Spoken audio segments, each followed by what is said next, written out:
You ever have one of those moments where you stop, look around, and wonder if you're living in a twisted reality show? Mine came at 6:42 a.m. on a foggy Thursday morning.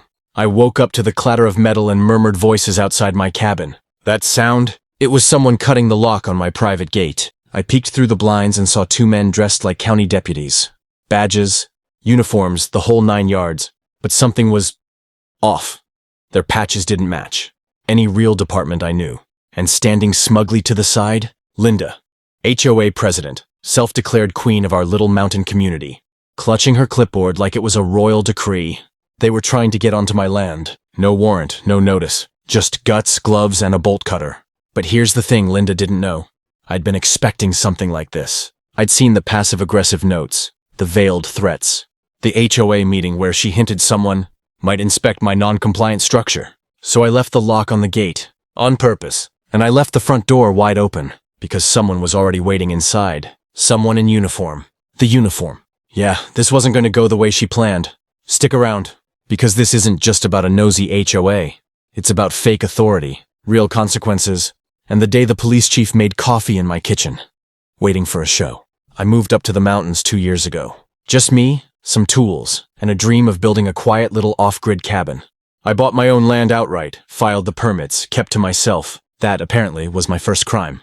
Enter the Bear Ridge HOA, a community organization, originally set up to manage snowplows and mailboxes, now controlled by Linda Hawthorne, a woman who thinks CC&Rs are commandments, and that flannel shirts signal a threat to civilization. It started small. A letter about excessive natural growth, my trees. Then another, warning about unapproved exterior modifications. I called, asked what that meant. Linda said, we need to ensure uniformity. Your cabin has a wood stove chimney.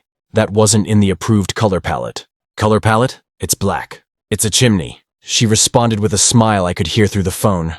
Exactly. I ignored her. Figured it would blow over, but it didn't. Next came the community visual harmony assessment, which I was not invited to. That resulted in a notice of inspection. They wanted to come onto my property. I said no. That made me public enemy number 1. Neighbors started distancing themselves. Except Mike, 2 lots down, who once whispered, she did the same thing to a guy last year. He sold and moved out. Then came the fines. 100 for non-participation. 250 for visual discord. Still, I didn't budge. Until one day, Mike ran up to my porch, out of breath. She told someone at the gas station you might have unsafe wiring. Said she might need help from the authorities. I laughed it off. But then I checked my cameras. Someone had been at my gate late that night. Flashlight. Clipboard. That was just the beginning. Within 2 weeks, the madness dialed up to 11. I started receiving fines weekly. Every Friday, like clockwork. 1 week, it was for unregistered flora. Another week, improper window tint. I have curtains. I called the county. They said none of these violations were enforceable under law. But HOA bylaws? Gray area. So I dug deeper. Turns out Linda had rewritten parts of the HOA charter last year. She consolidated inspection powers into a 3-person compliance enforcement subcommittee. Those 3 people? Linda, her husband, and a guy named Rick who delivers propane and once tried to sell me an MLM water filter. I started logging everything. Then came the threats. A note appeared on my door. Non-compliance, non-legal action. Then my mailbox disappeared. Literally vanished. Someone unscrewed it from the post. One morning my water line was mysteriously shut off. A mistake, according to Rick. But the worst part? They started spreading rumors. Word got around I had unregistered weapons. That I was stockpiling off-grid. I got a call from the sheriff's office. They said they received an anonymous tip. It was harassment. Plain and simple. But here's where it gets really unhinged. 3 days before the gate incident, I noticed tire tracks near the side trail to my property's rear. Fresh ones. They led to a tree line where I found, get this, a wildlife cam zip-tied to a pine, pointed at my cabin. Someone was watching. That night, I drafted a letter to the county, filed a harassment claim, and made one more call. To someone who owed me a favor. Police Chief Daniels. You see, before I moved up here, I worked cybercrime cases for the city. Helped bring down a massive wire fraud ring. Chief Daniels was part of that task force. We stayed in touch. I told him what was happening. He asked one question. Want me to stop by? Just don't knock, I said. We had a plan. Tuesday night, I met Chief Daniels at the diner just outside town. We had pie. Blackberry. He wore civvies, but the badge never left his belt. I laid out the entire situation. The fake violations, the rumors, the supposed inspection. He nodded, sipped his coffee, and said, so we catch them in the act. The plan was simple. I'd leave the gate locked with a camera hidden behind the mailbox stump.